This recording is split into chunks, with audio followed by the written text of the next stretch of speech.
Conférence League, grosse affiche cette semaine, celle que j'attendais depuis plus de 3 semaines. Strasbourg recevait le Crystal Palace, 5e de Première Ligue, vainqueur de la Community Shield et de la FA Cup. Strasbourg l'ont fait et c'était kiffant de battre un club de ce standing là. C'est le deuxième plus gros qu'il y avait comme adversaire après Slovan. Et pourtant Strasbourg a donné des cadeaux aux Anglais. Le but à 35e, il y a 2 occasions ratées sur la barre et le poteau. C'était une dinguerie de rater ça, je trouve. Pour moi, Crystal Palace n'a pas été dedans.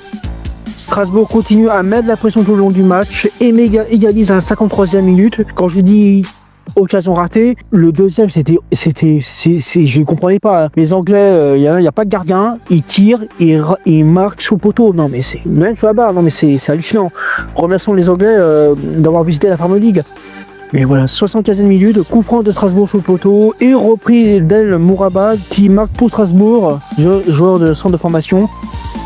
C'est magnifique, excellent résultat pour Strasbourg, énorme exploit pour les Alsaciens. Comme je dis, après le Slovan, voici Crystal. Et le prochain match de Strasbourg sera contre Aberdeen, un autre gros. 3 victoires, 1 nul. Ils sont invaincus cette saison en Europe, si on compte les tours préliminaires. Donc contre Nice en tout cas. Mais au moins, on regarde au classement, Strasbourg est deuxième dans cette phase de groupe. Et le prochain match contre Aberdeen sera décisif s'ils vont soit se qualifier pour les 8e, soit en barrage.